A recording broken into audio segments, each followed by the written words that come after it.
नगर निगम रीवा के अंतर्गत वार्ड क्रमांक 10 में श्रीजी कंपनी के द्वारा डुप्लेक्स बना के वहां सेल आउट किए जा रहे थे, जो टीएनसीपी रेरा के अधिनियम के विपरीत है। यानी सपनों का घर दिखाया जाता है और फिर गलत तरीके से लोगों को विक्रय किया जाता है। जो पहले वहां नक्शा बना था, जिसकी स्वीकृति नगर निगम दी थी, उस स्वीकृति के विपरीत उन्होंने क्या किया कि उसमें संशोधन करके जो रोड 11 मीटर थी, 9 मीटर थी, उसको उन्होंने 7 मीटर कर दिया, 8 मीटर कर दिया। यानी उस में मुख्य मार्गों को उन्होंने धीरे धीरे काटना कर दिया, काट के और उसकी जो अंश रकबा था उसको अंश रकबा उन्होंने निकाल के नए डुप्लेक्स बनाना शुरू कर दीजिए। जहां पर पूरा खुला क्षेत्र था, उस खुले क्षेत्र में उन्होंने पानी की टंकी बना दी या अन्य उपयोगी चीजें बना दी। साथ में जो वहां पर सामुदायिक केंद्र था, सामुदायिक मॉल बनाने के लिए था, वहां पर उन्होंने अपनी बिल्डिंग बना ली बिना मंजूरी के।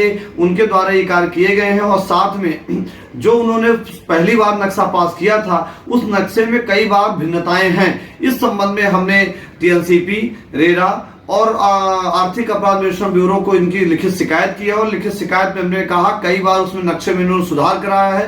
नगर निगम रीवा के अंतर्गत इनके भाई साहब वहां पर पदस्थ भी हैं और इसके साथ साथ श्रीजी कंपनी जो प्रणव प्रताप सिंह उसके डायरेक्टर हैं, वहां पर श्रीजी कंपनी जो अनंतपुर पर देख रही, जिनके मालिक ज्ञानेंद्र प्रताप सिंह जी हैं, वो लगातार नियम विरुद्ध काम कर रहे हैं, शासन के रेगुलेशन के विपरीत काम कर रहे हैं, नगर निगम अधिनियम के बड़े प्रावधानों के तहत काम कर रहे हैं। जहां पर रोडें थी, उन रोडों को उन्होंने कम क्षेत्र में दिखाया, जो नक्शा में दिखाया गया था उससे पृथक इतर वो काम कर रहे हैं। साथ में वहां उन्होंने टेम्पल बना दिए, चारों तरफ बाउंड्री का भाग होना चाहिए, वो बाउंड्री नहीं है। अभी श्रीजी कंपनी में विगत कुछ माह पहले वहां चोरी हुई थी।